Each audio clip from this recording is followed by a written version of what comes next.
કે તમને કહું છું કે એમાં કોઈ ભલામણ કરવાનું કે એવું ન હોય.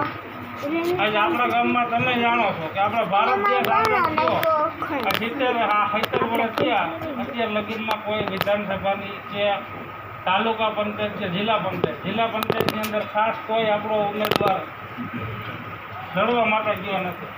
તો આજે કોંગ્રેસ પક્ષે આજે મારી ઉપર વિશ્વાસ મૂકી અને રાજકોટ જિલ્લા પંચાયતની માટે આપણને મોકો આપ્યો છે.